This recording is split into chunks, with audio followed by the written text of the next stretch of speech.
வணக்கம். Great ventures வழங்கும் லாபம் கமாடிட்டியில் ஜெயிக்கலாம் வாங்க. இன்றைய நிகழ்ச்சிக்கு நம் அரங்கத்திற்கு வந்திருப்பவர் கிரேட் வெஞ்சர்ஸ் நிறுவனத்தின் தலைவரான திரு ஹரிஹரன் அவர்கள். கமாடிட்டியில் ஜெயிப்பது எப்படி என்பது குறித்து நம்முடைய விளக்கம் அளிக்க இருக்கிறார். நேர்களை நீங்கள் செய்ய வேண்டியவை டிவி ஸ்கிரீன்ல பிளாஷ் ஆகிட்டு இருக்க இந்த நம்பருக்கு டயல் செய்து உங்கள் கேள்விகளை கேட்கலாம். வாங்க நிகழ்ச்சிக்கு போகலாம். வணக்கம் சார். வணக்கம்.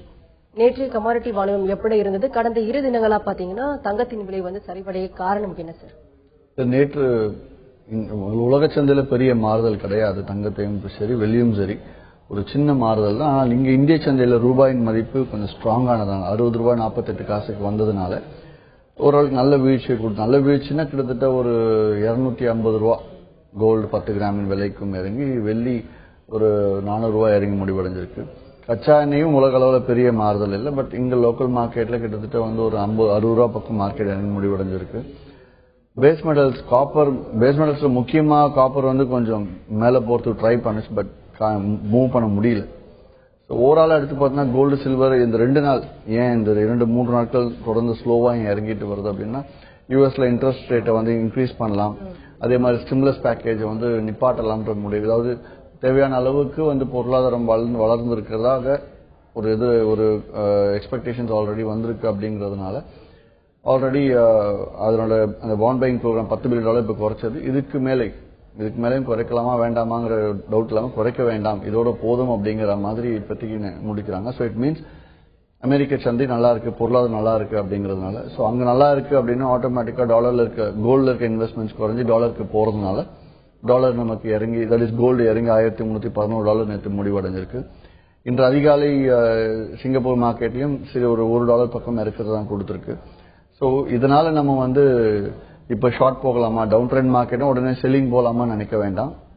ஏன்னா ஆல்ரெடி 1310 இந்த கடந்த ஒரு 45 நாட்கள் எடுத்து பார்த்தோம்னா $1310 இருந்து ஆரம்பிச்சு மெதுவாக $1379 போயிட்டு மறுபடியும் மார்க்கெட் இறங்கி $1306 இறங்கி வந்திருக்கு.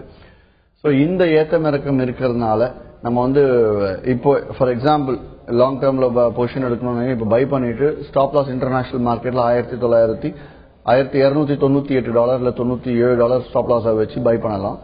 ஆனால் அது அட்வைசபிள் இல்லை. ஏன்னா அங்க ஒரு $10-12 லாஸ் இருந்தா இது பெரிய அளவு லாஸ் இருக்குங்கிறதுனால, அதனால முழுக்க இன்ட்ராடேவா எடுத்து பண்றது நல்லது. கச்சா எண்ணெயும் மோரலஸ் கொஞ்சம் சைட் வேவ்ல செட்டில் ஆகுது. ஏன்னா இன்னும் அந்த உக்ரைன் டென்ஷன்லாம் இன்னும் ப்ராப்பரா முடியாததால எதுவுமே இப்ப என்ன ஆக போகுது அப்படிங்கறது தெரியாதனால கச்சா எண்ணெய்க்கான தேவைப்பாடுகள் ஒரு ப்ராப்பரான ஒரு டிமாண்ட் சப்ளை ஃபிகர்ஸ் வெளியாகல. அதனால கச்சா எண்ணெயும் சைட்வேல இருக்கிற இன்ட்ராடேவா எடுத்து பண்றது நல்லதுன்னு சொல்லுவாங்க. சார் பொதுவா இன்னி மார்க்கெட் எப்படி இருக்கும்? தென் டேட்டா ரிலீஸ் ஏதாவது ஸ்பெசிபிக்கா இந்த வாரத்துல வெளியாக வாய்ப்பு இருக்கா சார்? இன்னைக்கு முக்கியமா எடுத்தோம்னா கச்சா எண்ணெய், புதன்கிழமை கச்சா எண்ணெய். கச்சா எண்ணெயோட இன்வென்டரி டேட்டா இன்னைக்கு ஈவினிங் 8 மணிக்கு வர இருக்கும். ஸோ அந்த டேட்டா யூஸ்வலா எல்லாம் என்ன புதிதாக கமாடிட்டி ஆரம்பிச்சோம் 2 மாதத்துக்குள்ள கமாடிட்டி ஆரம்பிச்சோம் மைண்ட் செட்ல என்னவா இருக்கும்னா, அந்த இன்வென்டரி டேட்டா பார்த்து ட்ரேட் பண்ணலாம்னு நினைப்பீங்க. பட் இன்வென்டரி டேட்டா வந்தால் நம்ம கைக்கு வர்றதுக்கு 2 நிமிடமாவது ஆயிடும். அங்க சரியாக இந்திய நேரத்தின்படி 8 மணிக்கு வெளியாகும். வெளியாகி நம்ம கைக்கு ஒரு மெசேஜ், கிரேட் வெஞ்சர்ஸ்க்கு நாங்க உங்களுக்கு மெசேஜ் அனுப்புறதுக்கு எப்படியும் 8 மணி 2 நிமிடம் ஆகும். ஆனா அதுக்குள்ள அதுக்கு தேவையான மூவ்மெண்ட்ஸ் எல்லாம் முடிஞ்சிருக்கும். அப்படிங்கறதுனால நீங்க ட்ரேடிங் அதற்கு முன்னாடி முடிச்சுக்கிறது நல்லது, இல்ல அதுக்கு அப்புறம் ட்ரேடிங் ஆரம்பிக்கிறது நல்லதுன்னு சொல்லுவேன். சோ இதற்கு கிரேட் வெஞ்சர்ஸ் கிளைண்ட்ஸ்லாம் என்ன பண்ணுவாங்க அப்படின்னா, காலையிலேயே அந்த 10 மணில இருந்து 2 மணிக்குள்ள நாங்க கொடுக்கக்கூடிய 10:15 மணி அளவுகளை பார்த்து ஒரு 2 மணிக்குள்ள அவங்க வியாபாரத்தை கச்சா எண்ணெயில முடிச்சிருவாங்க. சோ இதை நீங்க பயன்படுத்தணும் அப்படின்னா ஒரு 3 நாட்கள் இலவசமா அந்த அளவுகளை பெற்று பயன்படலாம். தொடர்ந்து பேசலாம் சார். மதுரையில இருந்து ஒரு நேர்ல இருக்காங்க. வணக்கம் ராஜேஷ். சார் வணக்கம் சார். சொல்லுங்க. வணக்கம். ஹலோ சார் வணக்கம். வணக்கம் சொல்லுங்க சார். நேற்று க்ரூட் ஆயில் லெவல் சொன்னீங்க 60 104 மேல போனா பை பண்ணணும்னு. நேற்று அது மேல போல 60-90 போயிடுச்சு. அது கீழே வந்துருச்சு. அதுக்கு ஈவினிங் பாத்தீங்கன்னா சடனா ஒரு 100 பாயிண்ட் கீழே வந்துருச்சு. புக் பண்ணீங்களா? சார் செல்லிங் சைடு, அதாவது இந்த விலைக்கு செல் போகலாம்னு சொன்னேனே, அதையா புக் பண்ணீங்களான்னு கேக்குறேன். அது கீழே நீங்க 64 கீழே செல் பண்ண சொல்லிருந்தீங்க. ஆமாங்க. ஆமா 64 கீழே மார்னிங் மதியமே பண்ணிருந்தேன். அப்புறம் மேல ஆட்டோமேட்டிக்கா மேல 90 வரைக்கும் போச்சு, கட் பண்ணிட்டேன், ஸ்டாப் லாஸ் ஹிட் ஆயிடுச்சு. இல்ல ஸ்டாப் லாஸ் பை ரேட்டுக்கு மேல தானே ஸ்டாப் லாஸ் 6104க்கு மேல தான் ஸ்டாப் லாஸே வரும். அப்படி இருக்கும்போது நீங்க 6990 நீங்களே ஸ்டாப் லாஸ் போட்டீங்க? போட்டேன் 90ல போட்டிருந்தனால அது கட் ஆயிடுச்சு. ஆமா செய்யக்கூடாது. அப்புறம் 94 வரைக்கும் போனோம்னா வந்துருச்சு. இன்னைக்கு இன்வென்ட்ரி வந்து எப்படி சார் இருக்கும்? இல்ல நீங்க இன்னைக்கு இன்வென்ட்ரி எப்படி இருக்கும் அப்படிங்கறத பத்தி நீங்க கெஸ் பண்ணவே வேண்டாம். ஏன்னா வந்து நீங்க இன்வென்ட்ரி எப்படி இருக்கும்னு கேட்கறது நான் சொல்லலாம். லைக் க்ரூட் ஆயிலோட ட்ரெண்ட் கொஞ்சம் வீக்கா போயிட்டு இருக்கிறதுனால இன்வென்ட்ரி வந்து கொஞ்சம் சப்ளை கொஞ்சம் அதிகமா இருந்ததுன்னு சொல்லிட்டு போகலாம், இருக்கலாம் அப்படின்ற ஒரு ஆக்சுவல் ஃபோர்காஸ்ட் இருக்கு. பட் ஆக்சுவல் ஃபிகர் என்ன வெளியாக போகுதுங்க நம்ம ஈவினிங் தான் பார்க்கணும். பட் எதிர்பார்ப்புகள் கொஞ்சம் டிமாண்ட் சப்ளை கொஞ்சம் அதிகமா இருக்குன்ற மாதிரி தான் வரும்னு சொல்லியிருக்காங்க. இருந்தாலும் நீங்க அதை பார்த்து நம்ம ட்ரேட் பண்ண வேண்டாம். ஏன்னா நம்ம வந்து அதை பார்த்து ட்ரேட் பண்றதுக்கு முன்னாடியே அதற்கான அதாவது இன்வென்ட்ரி வெளியான அடுத்த 10-15 நொடிகள்லயே அதுக்கான மூவ்மெண்ட்ஸ் எல்லாமே முடிஞ்சிடும். ஸோ அதற்கு பதிலாக இப்ப இன்னைக்கு அளவுகள் சொல்றேன். நீங்க இன்னும் துல்லியமான அளவுகள் வேணும்னா கிரேட் வெஞ்சர்ஸ்க்கு 10 தொடர்பு கொள்ளலாம். இன்னைக்கு அளவுகள் எடுத்தோம்னா 6059க்கு மேல போச்சுன்னா பை பண்ணலாம். முதல் டார்கெட் 6081. ஸோ கிட்டத்தட்ட வந்து ஒரு 22 ரூபாய் டார்கெட் இருக்கு. நீங்க இதை 10 ரூபாய் டார்கெட் வச்சீங்கன்னா கண்டிப்பா வரும். அதே செல்லிங் சைடு 6009க்கு செல் போனீங்க அப்படின்னா 5981 கிட்டத்தட்ட வந்து 28 ரூபாய் டார்கெட் இருக்கு. இது 12 ரூபாய் 13 ரூபாய் டார்கெட் வச்சா கண்டிப்பா வெளியாகலாம். இதுக்கு ஸ்டாப் லாஸே கூட தேவைப்படாது. செல் போனீங்கன்னா 6059க்கு மேல தான் ஸ்டாப் லாஸ். இதை பை போனா 6009க்கு கீழே தான் ஸ்டாப் லாஸ். ஸோ இந்த ஸ்டாப் லாஸே கூட தேவை இருக்காதுன்னு சொல்லுவாங்க. தொடர்ந்து பேசலாம் சார். நாமக்கல்ல இருந்து ஒரு நேர் லைன்ல இருக்காங்க. வணக்கம் வெங்கடாச்சலம். வணக்கம் மேடம். வெங்கடாச்சலம் நேச்சுரல் கேஸ் இன்னைக்கு எப்படி மேடம் இருக்கும் சாப்பிட்டு சொல்லுங்க. கேஸ் வந்து இப்போ மோர்லெஸ் மூவ்மெண்ட்ஸை குறைஞ்சிருச்சுங்க. அதாவது சென்ற மாதம் கிட்ட ஒரு 20 ரூபா 30 ரூபா அதிக மூவ்மெண்ட்லாம் கொடுத்தது. பட் இப்போ வந்து மூவ்மெண்ட்ஸ் குறைஞ்சி 4 ரூபா 5 ரூபா 6 ரூபாக்குள்ள மூவ்மெண்ட் இருக்கு. இருந்தாலும் நீங்க 1 ரூபா லாபத்துக்கு தான் வியாபாரம் பண்ணணும் கேஸை பொறுத்த வரைக்கும். நேற்று 265 ரூபாய் 60 காசுல முடிவடைஞ்சிருக்கு. இன்னைக்கு 266 ரூபாய் 5 காசுக்கு மேல ஏறிச்சுன்னா பை பண்ணுங்க. முதல் டார்கெட் 268 ரூபாய் 50 காசு இருக்கும். இருந்தாலும் 267 ரூபாய் 20 காசுல வெளியாகிறது நல்லது. நடுவுலயே வெளியாகலாம். இன்கேஸ் செல்லிங் போகணும்னு நினைச்சீங்கன்னா 262 ரூபாய் 20 காசு கீழே செல்லிங் போகலாம். ஏன்னா மார்க்கெட் முடிவடைஞ்ச விலையில 3 ரூபாய் கீழே செல்லிங். அப்படி போனீங்கன்னா 260 ரூபாய் 77 காசு டார்கெட் ஆகி இருந்தாலும் 261 ரூபாய் 20 காசுல வெளியாகிறது நல்லது. ஸோ மோஸ்ட்லி இன்னைக்கு பார்த்தோன்னா பை சைட்ல ப்ராஃபிட் கிடைக்கிற சான்ஸ் இருக்கு கேஸ்ல. சார் இன்னைக்கு வந்து கமாடிட்டி ட்ரேடிங் குறித்து பேசிட்டு இருக்கோம் சார். தொடர்ந்து பேசலாம். அடுத்த நேர் லைன்ல இருக்காங்க. வணக்கம் மணிகண்டன். வணக்கங்க. குருகிட்ட சார் பேசலாம் சார். வணக்கங்க சார். வணக்கம் சொல்லுங்க சார். அதாவதுங்க சார், ஓப்பன் இன்ட்ரெஸ்ட்னா என்னங்க, அதோட முக்கியத்துவம் கொஞ்சம் சொல்லுங்க. எல்லாத்துக்கும் கோல்டு சில்வருக்கு எல்லாம் ஓப்பன் இன்ட்ரெஸ்ட் வரும், அது கொஞ்சம் சொன்னீங்க நல்லா இருக்கும். அதாவது ஓப்பன் இன்ட்ரெஸ்ட் அப்படிங்கிறது இந்த சாஃப்ட்வேர்ல நீங்க மார்க்கெட் பிக்சர் போட்டு பாத்தீங்கன்னா அதுல ரைட் சைடுல ஓப்பன் ஓஐன்னு வரும், இல்ல ஓப்பன் இன்ட்ரெஸ்ட்னே கூட இருக்கும். அந்த ஓப்பன் இன்ட்ரெஸ்ட் என்னன்னு பாத்தீங்கன்னா பை பண்ணி வச்சு செல் பண்ணாம இருக்கவங்களும் செல் பண்ணி பை பண்ணாம இருக்கவங்களும் கூட்டணும். ஃபார் எக்ஸாம்பிள் சொல்லணும்னா இப்போ ஒருத்தர் ஒரு 10 பேர் வாங்கியிருக்காங்க, ஒரு 15 பேர் வித்திருக்காங்க. ஸோ இப்படி பார்க்கும்போது ஓவரால் மார்க்கெட்டோட ஓப்பன் இன்ட்ரெஸ்ட்னா 15ல 10 கழிச்சு 5 தான் ஓப்பன் இன்ட்ரெஸ்ட். ஸோ இந்த 10 பை இல்ல 15 செல், 10 பேர் பைல இருக்காங்க, 15 பேர் செல் இருக்காங்க, மொத்தமா 25 ஓப்பன் இன்ட்ரெஸ்ட் கிடையாது. அதையும் தவறா புரிஞ்சிட்டு இருப்பாங்க. 10 பேர் பை பண்ணியிருக்காங்க, 15 பேர் செல் பண்ணியிருக்காங்க அப்படின்னா மார்க்கெட்டோட ஓப்பன் இன்ட்ரெஸ்ட் என்னன்னா 5 ஷார்ட். ஸோ இதுதான் 5 ஷார்ட் கூட கிடையாது, 5 ஓப்பன் பொசிஷன்ஸ் இருக்கு, அவ்வளவுதான். அது பையா செல்லா அப்படிங்கறது நம்ம ஓப்பன் இன்ட்ரெஸ்ட்ல சொல்றது கிடையாது. நன்றி. மேலும் பேசலாம் சார். நெக்ஸ்ட் காலர் லைன்ல இருக்காங்க. வணக்கம் சங்கர். வாங்க மேடம், அரியன் சார் கிட்ட பேசணும். பேசலாம். Hello sir. வணக்கம் சார். வணக்கம் சார். நான் ஒசூர் பகுதியில இருந்து போன் பண்றேன் சார். சரிங்க. ஆரம்ப கட்ட ட்ரேடருங்க. இப்போ நிறைய கம்பெனி நிறைய கால்ஸ் எல்லாம் கொடுக்குறாங்க, நிறைய லாஸும் ஒரு பக்கம் பண்ணிட்டேன். ஆனா உங்களோட மீட்டிங் அட்டன் பண்றதுன்னா இப்ப நெக்ஸ்ட் ஒசூர் பக்கம் எதனா மீட்டிங் எடுப்பீங்களா சார்? இப்ப அடுத்த மீட்டிங் எங்கன்னு தெரிஞ்சுக்கலாமா சார்? இப்போ நேற்று முன்தினம் தான் சேலத்துல நல்ல பெரிய அளவுல ஞாயிற்றுக்கிழமை அன்னைக்கு செமினாரும் திங்கட்கிழமை அன்னைக்கு லைவ் ட்ரேடிங்கே பண்ணி காட்டியிருந்தேன். இருந்தாலும் ஹோசூர்ல நான் அடுத்த மாதம் செய்யலாம்ன்ற ஒரு எதிர்பார்ப்புல லைக் இதுல இருக்கு, டைம் டேபிள் போட்டு ஷெட்யூல் போட்டு வச்சிருக்கு. ஸோ மோஸ்ட்லி ஏப்ரல் கடைசியில இருக்கும், இல்ல மே முதல் வாரத்துல ஹோசூர்ல இருக்கும். நன்றி. சார் இந்த கமாடிட்டி ட்ரேடிங் தெரிஞ்சுக்கிறது வந்து முழுமையா கற்றுக்கொள்ள வந்து ஏதாவது ஸ்பெஷலா கோர்ஸ் ஏதாவது இருக்கா சார் படிக்கிறதுக்கு? இல்ல அதாவது படிச்சு கத்துக்கணும் அப்படின்னா இது டஃப்பான ஒரு மார்க்கெட். இது வந்து அனுபவத்துல கத்துட்டா ஈஸி. படிக்கணும்னா புத்தகங்கள் நிறைய இருக்கு. அது மட்டும் இல்லாம இதுக்கு கிளியர் பண்றதுக்கு NCFM எக்ஸாம் இருக்கு. சோ அந்த எக்ஸாமை கிளியர் பண்ணணும் அப்படின்னா கிளியர் பண்றதுக்கு தேவையான புத்தகத்தை படித்தால் அந்த எக்ஸாமை கிளியர் பண்ணலாம். சோ அதுல ஓரளவுக்கு தெரியும். பட் ஸ்டில் பிராக்டிக்கல் அப்படிங்கறது வந்து என்னதான் புக்கை படிச்சாலும் ஒரு 4 மாசம் ப்ராப்பரா ட்ரேட் பண்ணவரை போய் கேட்டா அவருக்கு ஒரு பதில் சொல்ல முடியாது. சோ ரெண்டுத்தையும் கலந்து பிராக்டிக்கலாவும் அதாவது ட்ரேடிங்கும் பண்ணலாம், கூடிய புத்தகத்தையும் சேர்த்து படித்தால் அறிவு வளர்த்துக்கலாம். முக்கிய இப்போ ஓப்பன் இன்ட்ரெஸ்ட் எல்லாம் கேட்டாங்களே, துல்லியமான விஷயங்கள் தெரிஞ்சுக்கலாமே தவிர மற்றபடி பெரிய அளவில் அது தெரிஞ்சுக்க வேண்டிய விஷயங்கள் இல்லை. ஏன்னா புத்தகத்துல வந்து எப்படி மார்க்கெட்டை ப்ரெடிக்ட் பண்ணணும்னு போடாது. வாட் இஸ் கமாடிட்டிஸ், டெரிவேட்டிவ்ஸ்னா என்ன, ஃபியூச்சர்ஸ்னா என்ன, ஏன் ஃபியூச்சர் கான்ட்ராக்ட்ஸ் வருது, ஸோ இப்படிதான் போகும். இட்ஸ் ஒரு பேசிக் ஜெனரல் நாலேஜ் தானே தவிர மார்க்கெட்டை கத்துக்கிற அளவுக்கு ஒரு புக்ஸ் அப்படின்னா அதுக்கு அடுத்த லெவல். அது நிறைய டெக்னிக்கல் புக்ஸ் எக்கச்சக்கத்துக்கு இருக்கு. அது இப்போ ஆன்லைன்ல சார்ட்ஸ் மூலமா டூல்ஸ் இண்டிகேட்டர்ஸ் எல்லாம் வச்சு ஆன்லைன்லேயே பார்த்து படிக்கலாம். புத்தகம் இதுக்கு தேவை கிடையாது. தேவையை விட பிராக்டிக்கல் தான் மெயின் இருக்கு. தொடர்ந்து பேசலாம் சார். நெக்ஸ்ட் காலர் லைன்ல இருக்காங்க. வணக்கம் சம்பத். வணக்கம் மேடம். சொல்லுங்க சார். பேசுறேன் மேடம். பேசுங்க. Good morning sir. Good morning. சொல்லுங்க சம்பத். கோல்டு காப்பர் இன்னைக்கு என்ன புதுசு சொல்லுங்க சார். ரைட். கோல்டு நேற்று 28,898 முடிவடைஞ்சிருக்கு. இன்னைக்கு எடுத்துட்டோம்னா 28,881 கிட்டத்தட்ட நேற்று முடிவடைந்த விலையிலிருந்து ₹1 இறங்கினாலே மார்க்கெட் டவுன் சைட் போகுது.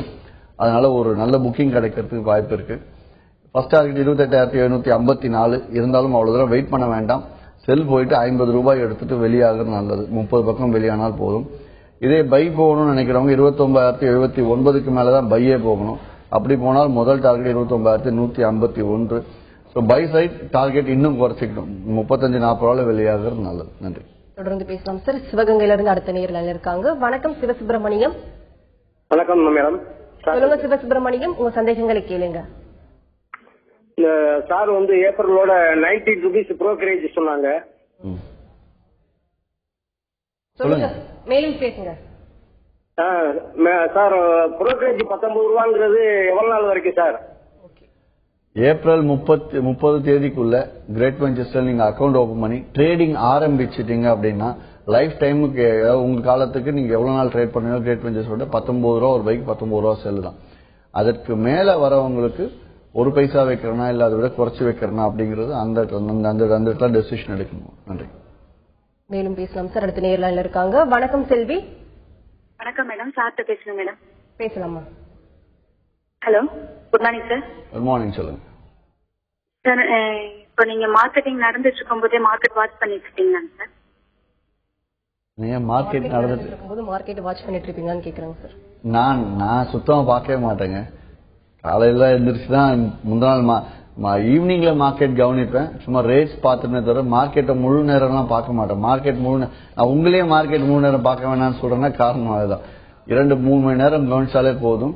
அதுல வந்து எக்ஸ்பீரியன்ஸ் ஆயிடுச்சுன்னா 1 மணி நேரத்துக்கு மார்க்கெட் பார்த்துட்டு இருந்தாலும் ஆரம்பத்துல ஆரம்பிக்கிறவங்க கண்டிப்பாக புதுசா ட்ரேடிங் ஆரம்பிக்கிறவங்க ஒரு 3 மாசத்துக்காக மார்க்கெட்டை முழுசா பார்க்கறது நல்லது. ஏன்னா மார்க்கெட்டோட மூவ்மெண்ட்ஸ் வந்து பிளட்ல ஏறும். ஸோ அடுத்தடுத்த மூவ்மெண்ட் எப்படி இருக்கணும் உங்களுக்குள்ள ஒரு கெஸ் இருக்கும். ஸோ அதனால லெவல்ஸ் எல்லாம் பார்த்து பண்ணும்போது மார்க்கெட் டார்கெட் வரைக்கும் போறதுக்கு கொஞ்சம் தயக்கம் காட்டினாலும் உடனே இங்க வெளியாகலாம். ஸோ அந்த ஒரு நாலேஜை கேதர் பண்றதுக்காக நீங்க ஃபுல் டைம் ஆரம்பத்தில் பாருங்க ஒரு 3 மாசம். அப்புறம் உங்களுக்கே தெரியும், நீங்களே குறைச்சிப்பீங்க டைமிங். தொடர்ந்து பேசலாம் சார். அடுத்த நேரில் இருக்காங்க. வணக்கம் வெங்கட்ராமன். வணக்கம் மேடம். சொல்லுங்க வெங்கட்ராமன், உங்க கேள்வி என்னன்னு கேளுங்க. இப்போ எக்ஸ்போசர் கொடுக்குறேன் அப்படின்னு சொல்றாங்க. ஹலோ சொல்லுங்க. எக்ஸ்போசர் கொடுக்குறேன்னு சொல்றாங்க. சிலர் வந்து எக்ஸ்போசர் யூஸ் பண்ணா லாஸ் தான் வரும் அப்படின்னு சொல்றாங்க. சிலர் வந்து எக்ஸ்போசரால சம்பாதிக்க முடியும்னு சொல்றாங்க. அதனோட இது எங்களுக்கு என்னன்னு தெரியல. அது கொஞ்சம் ரைட். எக்ஸ்போஷர் யூஸ் பண்ணா 100% லாஸ் தான் ஆகும். இதுக்கு வந்து கிரேட் வெஞ்சர்ஸ் மட்டும் சொல்லல, அரசாங்கமே இப்ப சொல்லியிருக்கு. ஃபார்வர்ட் மார்க்கெட் கமிஷன் ஏப்ரல் 1ஆம் தேதியிலிருந்து எக்ஸ்போஷர் கேரி ஃபார்வர்ட் பண்றதுக்கு எக்ஸ்போஷர் கொடுத்தால் அவங்களுக்கு வந்து 5% பெனால்டி போட போறதாவே சொல்லியிருக்காங்க. இது வந்து ஆல்ரெடி எஃப்எம்சி அனௌன்ஸ் பண்ணியிருக்கு. பட் எந்த அளவுக்கு எவ்வளவு ஃபாஸ்டா வந்து இதை இம்ப்ளிமெண்ட் பண்ண போறாங்கன்னு தெரியல. பட் ஏப்ரல் 1 இருந்தே இந்த மார்ஜின் ஷார்டேஜ் ஸ்ட்ரிக்ட் தான் சொல்லிட்டாங்க. எங்களுக்குலாம் வந்து அறிக்கை ஆல்ரெடி வந்துடுச்சு. கிளைம்ஸும் சரி, பொதுவாக நிறுவனங்கள் எக்ஸ்போஷர் நீங்க ஒரு எக்ஸ்போஷர்னா ஒண்ணும் இல்லை. ஃபார் எக்ஸாம்பிள் கச்சா எண்ணெயோட விலை 6 லட்சம் ரூபாய், 5% வந்து ஒரு பேரலோட விலை வந்து 6,000 ரூபாய், 100 பேரலோட விலை 6 லட்சம் ஆகுது. அதுக்கு 5% வெறும் 30,000 ரூபாய். இதுதான் ஆக்சுவல் மார்ஜின். ஆனால் இந்த 30,000 கட்டுங்க, நாங்க வந்து 6,000 பேரல் இன்டூ 3 மடங்கு, அதை 3 மடங்காவோ இல்லை 4 மடங்காவோ நாங்க எக்ஸ்போஷர் கொடுக்குறோம், 5 மடங்கா கொடுக்குறோம். அதாவது வெறும் 30,000 போட்டு 6 லட்சம் ரூபாய் இருக்க பொருளை வியாபாரம் செய்யறதே நான் வேணாம், அட்லீஸ்ட் ஒரு 70,000 80,000 போட்டு பண்ணுங்கன்னு நான் சொல்லிட்டு இருக்கேன். ஆனால் 30,000 போட்டு 24 லட்சம், 4 மடங்கு 5 மடங்கு நீங்க அதாவது எவ்வளவு 30,000 1,50,000 ரூபாய்க்கு கொடுக்க வேண்டிய ட்ரேடிங்க 30,000 போடுங்க நாங்க கொடுக்கறோம் அப்படிங்கிறாங்க. இதனால வந்து எங்களை மாதிரி நிறுவனங்களுக்கு லாபம். அதனால அது முழுக்க முழுக்க தவறான ஒரு விஷயம். உங்க கையில பணம் இருக்காது. அதனால என்ன சொல்லுவேன், எக்ஸ்போஷர்ஸ் நீங்க வாங்கி ட்ரேட் பண்ணாங்க. இது எப்படி பார்த்தாலும் ஏப்ரல் 1க்கு மேல இது இந்தியா முழுக்க தடை செய்யப்பட்டுள்ளது. அதையும் மீறி ஒருத்தன் எக்ஸ்போஷர் கொடுக்கறாங்க அப்படின்னா ஏதோ ஒரு தவறான விஷயங்கள் நிறுவனத்தில் நடக்குதுன்னு நீங்க தெரிஞ்சுக்கலாம். நன்றி. பேசலாம் சார். நெக்ஸ்ட் காலர் லைன்ல இருக்காங்க. வணக்கம் அயூப். வணக்கம் மேடம். சாப்பிட்டு பேசுங்க சார். வணக்கம் சார். வணக்கம், சொல்லுங்க சார். இது என்ன டவுட்னா, இப்ப இந்த எக்ஸ்போசர் லிமிட் நீங்க வந்து உங்க கிரேட் இந்தியா பாத்தீங்கன்னா எவ்வளவு சார் தரீங்க? தரதே இல்லையா? தரீங்களா? ஒண்ணு. ரெண்டாவது வந்து இப்ப இந்த 19 ரூபா ட்ரேட் நீங்க போடுறீங்க இல்லையா, இப்போ நீங்க மட்டும்தான் இந்த ரொம்ப கம்மியா போடுறீங்க. பட் மத்த எல்லா கம்பெனியும் வந்து இஷ்டத்துக்கு போடுறாங்க. 300 ரூபாய் 500 ரூபாய் 600 போடுறாங்க. ஒரு சில்லறை 6 ரூபாய் போடுறாங்க. அப்ப வந்து அவங்க ஏமாத்துறாங்க அர்த்தம் சொல்றதா இல்ல எங்களுக்கு தெரியல சொல்றதா? உங்களுக்கு எப்படி கட்டுப்படி ஆகுது? அது என்ன தெரியல. அது ஒண்ணு. நீங்க வந்து கேள்வியும் சொல்லிட்டு கேள்வி நீங்களே கேட்டீங்க, பதிலும் கொடுத்துட்டீங்க. அதாவது எக்ஸ்போஷர் பத்தி இப்பதான் ஒரு முந்தின நேருக்கு சொல்லியிருந்தேன், இருந்தாலும் சொல்றேன். எக்ஸ்ட்ரா எக்ஸ்போஷர் வாங்கி பண்றது முழுக்க முழுக்க தவறான ஒரு விஷயம். கிரேட் வெஞ்சர்ஸ்ல எக்ஸ்போஷர் கொடுக்குறீங்களான்னு கேட்டா நாங்க கொடுக்க மாட்டோம். அப்படி இன்ட்ராடேக்கு 2-3 முறை நாங்க பணம் நாளைக்கு கட்டுறோம், செக் அனுப்புறோம் அப்படின்ற ஒரு கட்டாயத்துல வேணாலும் கொடுப்போம். அதற்கு மேல எக்ஸ்போஷர் வாங்கி பண்றது அப்படிங்கிறது உங்க பணம் வந்து கண்டிப்பாக காணாம போகுது. ஒரு 10,000 ஒரு 50,000 போடுறீங்கனால எக்ஸ்போஷர் வாங்கி பண்ணா 50,000 ரூபாய் கையில இல்லைன்னு நினைச்சுக்கோங்க, போயிடும், கைவிட்டு போயிடும். ஒன்று. இரண்டாவது, புரோக்கரேஜ் வந்து கிரேட் வெஞ்சர்ஸ் தான் குறைச்சு போடுறோம், மற்ற நிறுவனங்களும் அதிகமா போடுறாங்க அப்படின்னு சொல்றீங்க. ஆனால் ஒரு காலத்துல 2006 2007 நாங்க தொழில் பண்ணிட்டு இருந்தப்ப ஒரு கோடிக்கு 5,000 ரூபாய் வாங்கிட்டு இருந்தோம். அப்புறம் 4,000 வாங்கணும், அப்புறம் 3,000 வாங்கணும், அப்புறம் 2,000 வாங்கணும், அப்புறம் 1,000 ஆச்சு, அப்புறம் 500 309 சொல்லிட்டு 350 சொல்லிட்டு கடைசியில ட்ரேடிங் அளவுக்கு வந்துருச்சு. இதனால என்னென்ன பாதிப்புகள்னா நிறுவனத்தை விட பொதுமக்களுக்கு பாதிப்பு வரும். ஏன்னு கேட்டீங்கன்னா, புரோக்கரேஜ் குறைக்க கண்டிப்பாக நாங்க கொடுக்கக்கூடிய சர்வீஸ் குறையும். அந்த சர்வீஸ் குவாலிட்டி ஆஃப் சர்வீஸ் குறைஞ்சதுன்னா நீங்க கஷ்டப்பட்டு போட்ட பணத்துக்கு உங்களுக்கு தேவையான பாதுகாப்பு கிடைக்காது. அதாவது ஒரு 10 பேருக்கு கொடுக்க வேண்டிய சர்வீஸ்க்கு நாங்க ஒரு கோடிக்கு 4,000 ரூபாய் வாங்குறோம் அப்படின்னா ஒரு 10 பேருக்கு நல்ல சர்வீஸ் கொடுக்கலாம். ஒரு ட்ரேடுக்கு 19 ரூபாய் வாங்கினா அவ்வளவு சர்வீஸை கொடுக்க முடியாது. சோ அதனாலதான் நானே கூட ஒரு 3 மாத காலத்துக்கு கிரேட் வெஞ்சர்ஸ் எக்ஸிஸ்டிங் கிளைண்ட்ஸ் வேண்டுகோளுக்கு இணங்க நான் வந்து அதை குறைச்சி ஒரு 3 மாசத்துக்கு தான் போட்டிருக்கேன். அதற்கு கட்டுப்படி ஆகுதான்னு கேக்குறீங்களா? கண்டிப்பா கட்டுப்படி ஆகாது. 19 ரூபாய் போட்டு பண்றீங்கன்னா ஒண்ணும் கிடையாது. பிரான்ச் பிரான்சைசி எதுவுமே இல்லாமல் டைரக்டா வந்து சாஃப்ட்வேரை மட்டும் நீங்க கிளைண்ட் ஆகுறீங்கன்னா உங்களுக்கு சாஃப்ட்வேரை மட்டும் கையில கொடுத்துட்டு நாங்க எங்க வேலையை பார்த்துட்டு இருந்தால் கட்டுப்படி ஆகும். வெறும் சாஃப்ட்வேர் கொடுக்கறது பெரிய விஷயம் கிடையாது. நீங்க எத்தனை ட்ரேட் அது நீங்க எவ்வளவா போட்டுக்கோங்க, ஏதாவது பண்ணிக்கோங்க. ஒரு அளவுகள், ஒரு டிப்ஸ், ஒரு சார்ட் எதுவுமே கொடுக்காம ஜஸ்ட் பிளாட்ஃபார்ம் மட்டும் கொடுத்தோம் அப்படின்னா உங்களுக்கு வந்து அது ரொம்ப பிரயோஜனம், எங்களுக்கு கட்டுப்படி ஆகும். ஏன்னா ஒரு நாளைக்கு கிரேட் வெஞ்சர்ஸ்ல 15,000 வியாபாரம் நடக்குது அப்படின்னா தாராளமா எனக்கு கட்டுப்படி ஆகும். அதே வந்து இவ்வளவு இப்ப டிவில உங்களுக்கு வந்து இவ்வளவு விஷயங்கள் சொல்லி கொடுத்து இவ்வளவு எஃபர்ட் போட்டு நிகழ்ச்சிகள் செமினார்ஸ் நடத்தி லைவ் ட்ரேடிங் செஷன் நடத்தி சேலத்தில் நடந்த லைவ் ட்ரேடிங் செஷன் காஸ்ட் 1 லட்சம் ரூபாய். அந்த மாதிரி லைவ் ட்ரேடிங் செஷன் நடத்தி உங்களுக்கு தேவையான விஷயங்களை இவ்வளவு இன்புட்ஸ் கொடுத்து லெவல்ஸ் சார்ட் டிப்ஸ் எல்லாத்தையும் கொடுத்து 19 ரூபாய்க்கு கண்டிப்பா கட்டுப்படி ஆகாது. உங்களுக்கு 19 ரூபாய் இது அடுத்து என்ன பண்ண போறோம்னா வேல்யூ ஆக்ஷன் சேர்த்துட போறோம். 19 ரூபாய் புரோக்கரேஜா உங்களுக்கு இதெல்லாம் கிடையாது. இல்ல எனக்கு வந்து ஸ்பெஷல் ட்ரீட்மெண்ட்ஸ் வேணும், நிறைய விஷயங்கள் சேர்க்கணும் அப்படின்னா அதுக்கு தனியா எடுத்துட்டு போவோம். சோ அந்த மாதிரி இது வந்து முழுக்க பொதுமக்களால நிறுவனங்கள் இந்த மாதிரி ஒரு கம்மியான புரோக்கரேஜ் தள்ளப்பட்டிருக்கு. இதை பொதுமக்கள் உணர்ந்து, அதாவது எங்களுக்கு கொடுக்க போற பணம் 19 ரூபாய், அதே இடத்துல நீங்க கவர்மெண்ட்டுக்கு 100 ரூபாய் கொடுக்குறீங்கன்றத மறந்துடுறீங்க. அதனால நிறுவனங்களுக்கு கொடுத்து நிறுவனங்களை நல்ல குவாலிட்டியான சர்வீஸ் கொடுக்க சொல்லுங்க. ஏன்னா இது வந்து சும்மா மார்க்கெட்ல விற்கிற விஷயம் கிடையாது, இது சந்தையில விற்கிற விஷயம் கிடையாது. இது வந்து ஆன்லைன்ல நீங்க முழுக்க முழுக்க கஷ்டப்பட்டு போட்ட பணத்தை போட்டு ட்ரேட் பண்ணும்போது அந்த பணத்தை பாதுகாப்பான குவாலிட்டியான இடத்துல போடுங்க. இப்ப HSBCயோ இல்ல ஏதோ பெரிய பெரிய வங்கிகள் அவங்க வந்து கமாடிட்டியோ இல்ல ஷேர் மார்க்கெட்டோ பண்ணா 4000 ரூபாய் இருக்கு புரோக்கரேஜ் குறைச்சு அவங்க 20 ரூபா 30 ரூபா கொடுக்க முடியுமா? முடியாது. ஏன்னா they have their own standard. But நாங்க வந்து லைக் சென்னை பேஸ்ட் அப்படிங்கறதுனால ஓரளவு கொடுக்கலாம் அப்படின்னா ஒரு 3 மாசத்துக்கு ட்ரையலா தான் போட்டிருக்கோம் அதை கூட. சோ அதனால இது வந்து என்கரேஜ் பண்ணாதீங்க நீங்களே. நன்றி. 19 ரூபாய் புரோக்கரேஜ் குறித்து மேலும் விரிவா பேசுனீங்க சார். தொடர்ந்து பேசலாம். அடுத்த நேர் லைன்ல இருக்காங்க. வணக்கம் அமுதா. வணக்கம் சார். தொடர்புல இல்ல சார். இந்த கமாடிட்டி ட்ரேடிங் வந்து ஃபுல் டைம் பண்றது பெஸ்டா இல்ல பார்ட் டைமா பண்ணலாமா சார்? எதுல வந்து லாபம் ஈட்ட முடியும் அதிகமா? இப்ப ஃபுல் டைம்ல இருக்கா பார்ட் டைம்ல? கமாடிட்டி ட்ரேடிங் வந்து சேலம் நிகழ்ச்சியிலோட ஒருத்தர் கேட்டிருந்தார் சார், நான் வந்து சாஃப்ட்வேர் கம்பெனில இருக்கேன், நான் ரொம்ப முடியல, நான் வேலையை விட்டுட்டு முழுக்க முழுக்க இதுல இறங்கலான் இருக்கேன், ஒரு 20 லட்சம் ரூபாய் போடலான் இருக்கேன். நான் சொன்னேன் முதல்ல வந்து எத்தனை லட்சம் வேணாலும் போடுங்க, ஆனா ஃபுல் டைம் இதுல உட்காராதீங்க. முதல்ல ஒரு தினசரி 2-3 மணி நேரம் செலவழிச்சு ஓரளவு கத்துக்க பழகுங்க. கத்துக்கிட்டீங்க, ஒரு 6 மாதம் தொடர்ந்து லாபம் வருது, அதாவது குறைந்தபட்சம் அந்த 8-10% லாபம் எடுக்க முடியுதுன்ற கன்ஃபர்மேஷன் உங்களுக்கு கிடைச்சதுக்கு அப்புறம் செய்யக்கூடிய வேலையிலிருந்து ஒரு 2 மாதங்கள் விடுமுறை பிரேக் எடுத்து ஒரு லீவ், ஒரு ஆஃப் மாதிரி ஏதோ மெடிக்கல் லீவ் ஏதோ ஒரு லீவ் எடுத்து இதுல ஒரு 2 மாதங்கள் இதுல மறுபடியும் முழு நேரத்தை செலவு பண்ணி கத்துக்கிட்டு ஃபைன் நல்லா செட் ஆகுதுன்னு அப்புறம் செய்யும் வேலையை வேணா தெரிஞ்ச தொழிலை விட்டவனும் கேட்டிருக்காங்க, தெரியாத செஞ்ச அந்த மாதிரி கத்துக்கிட்டதுக்கு அப்புறம் அந்த செய்யக்கூடிய விஷயங்களை விட்டுட்டு இதுல வர்றது நல்லதுன்னு சொல்லுவேன் நான். இந்த கமாடிட்டி ட்ரேடிங்ல வந்து எத்தனை % வந்து ரிட்டர்ன் எதிர்பார்க்கலாம்? தென் எந்த கமாடிட்டில வந்து இன்வெஸ்ட் பண்ணலாம் சார்? அதை பத்தி சொல்லுங்க. அதாவது பெர்சன்டேஜ் ஆஃப் ரிட்டர்ன் வந்து கமாடிட்டிஸ்ல அந்த மாதம் 8-10% எடுக்கிறதுங்கிற சுலபம். இது சுலபம் அப்படிங்கறதுக்காக தான் சேலத்துல நேற்று முன்தினம் நான் லைவாவே ட்ரேட் பண்ணி காட்டுறேன். 14வது லைவ் ட்ரேடிங் செஷன். அது 14 லைவ் ட்ரேடிங்ல 14மே வந்து ப்ராப்பரா தான் போயிருக்கு. அதுல வந்து நேற்று முன்தினம் பண்ண வியாபாரத்துல ஒரு 2 மணி நேரம் வியாபாரம் நடந்து ஒரு 10,800 ரூபாய் பக்கம் லாபம் எடுத்திருக்கு. இதை வந்து நான் எடுக்கல, யாருன்னே தெரியாத 220 இன்வெஸ்டர்ஸ் முதலீட்டாளர்கள் கலந்து கிரேட் வெஞ்சர்ஸ் அளவுகளை பார்த்து அவங்களா வாங்கி விட்டு என்னோட அக்கௌண்ட்ல வாங்கி விட்டு அவங்க ஒரு கான்பிடன்ஸ் பில்ட் பண்ணி விட்டுருக்கேன். ஸோ அந்த 8-10% அப்படிங்கிறது எடுக்கிறது ரொம்ப ஈஸி, ப்ரொவைடட் அதை வந்து கண்மூடித்தனமான வியாபாரம் இல்லைன்னா வந்து இப்போ நேற்று முந்தினேர் கேட்டிருந்தார் 4 இடத்துல டிப்ஸை வாங்கி ஒவ்வொன்றா போட்டு கன்ஃபியூஸ் பண்ணி இப்பெல்லாம் இல்லாமல் ஒரு இடத்த நம்பினா அந்த ஒரு இடத்த மட்டும் நம்பி வியாபாரம் செஞ்சு வெற்றி பெறுங்க. தொடர்ந்து பேசலாம் சார். நெக்ஸ்ட் காலர் லைன்ல இருக்காங்க. வணக்கம் சுந்தராஜ்.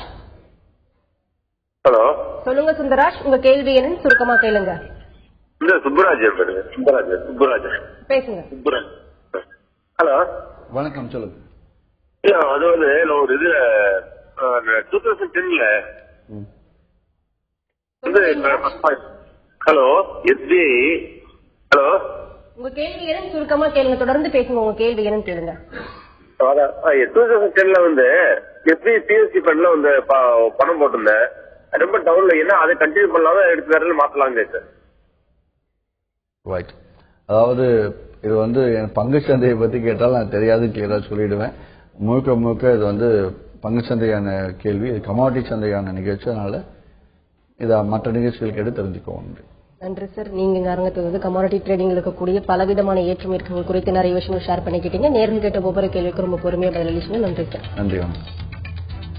கிரேட் வெஞ்சர்ஸ் வழங்கும் லாபம் கமாடிட்டி ஜெயிக்கலாம் வாங்க நிகழ்ச்சிக்கு இன்று நம் அரங்கத்திற்கு வந்திருப்பவர் கிரேட் வெஞ்சர்ஸ் நிறுவனத்தின் தலைவரான திரு ஹரிஹரன் அவர்கள்.